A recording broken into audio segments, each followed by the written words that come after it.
एक देश एक चुनाव का सिस्टम। लोकसभा विधानसभा के बाद होंगे निगम और पंचायत के चुनाव। 2029 में एक साथ चुनाव करने की सिफारिश भी की गई है। कमेटी ने सुझाव दिया है कि लोकसभा और विधानसभा चुनाव एक साथ होने चाहिए और ये भी कहा है कि इसके पूरा होते ही 100 दिनों के भीतर नगर और पंचायत के चुनाव हो जाने चाहिए। कमेटी ने वन नेशन वन इलेक्शन के लिए संविधान संशोधन की सिफारिश भी की है।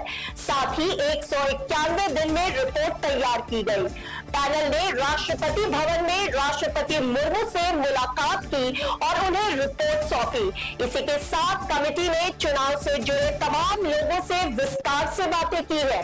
कमेटी ने सिफारिश की कि केंद्र सरकार कानूनी रूप से एक ऐसा तंत्र तैयार करे जिससे एक साथ चुनाव हो सके।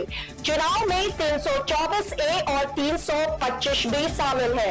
आइए जानते हैं कि एक देश और एक चुनाव के फायदे क्या क्या है। एक देश एक चुनाव के लागू होने से हर साल चुनाव होने से जो खर्च होता है उसमें कमी हो जाएगी। साथ ही साथ काले धन में भी रोक लगेगी। आइए जानते हैं अनुच्छेद 324 ए क्या है। इस संविधान के तहत संसद और प्रत्येक राज्य के विधानमंडल के सभी चुनाव और राष्ट्रपति और उपराष्ट्रपति के पदों के लिए चुनाव के लिए मतदाता सूची तैयार करने और उनके संचालन का अधीक्षण, निर्देशन और नियंत्रण निहित होगा। एक आयोग में इस संविधान में इसे चुनाव आयोग भी कहते हैं। अनुच्छेद 325 में इसके अनुसार संसद के सदन या किसी राज्य के विधानमंडल के सदन के चुनाव के लिए प्रत्येक प्रादेशिक निर्वाचन क्षेत्र के लिए एक सामान्य मतदाता सूची होगी।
बुलेटिन में आगे चर्चा सीएए की।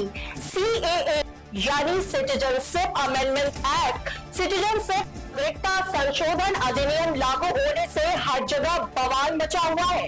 लेकिन क्या है ये सीएए? क्यों है देश में इतनी हड़कंप? ऐसा क्या है जो विपक्ष को हजम नहीं हो रहा है? आइए जान लेते हैं सीएए के बारे में।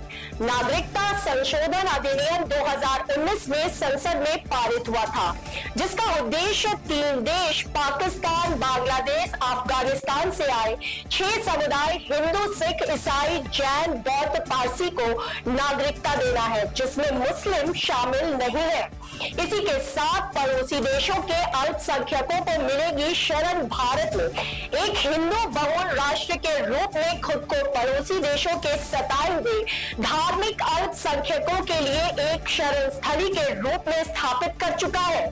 सीएए विशेष रूप से पाकिस्तान, अफगानिस्तान और बांग्लादेश में गंभीर उत्पीड़न का सामना कर रहे लोगों को राहत देने के लिए बना है। लेकिन चुनाव से पहले संशोधन अधिनियम लागू करने से बीजेपी पर कई सवाल उठ रहे हैं।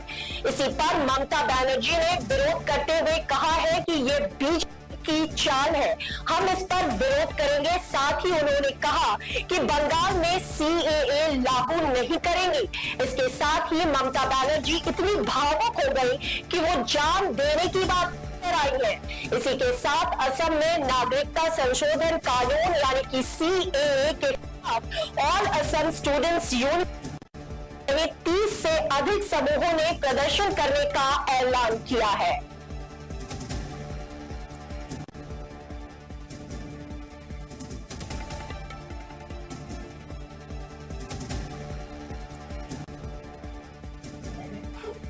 धन्यवाद। तो देश और दुनिया की तमाम बड़ी खबरों को जानने के लिए देखते रहे देश का नंबर 1 न्यूज चैनल प्रजातंत्र टीवी।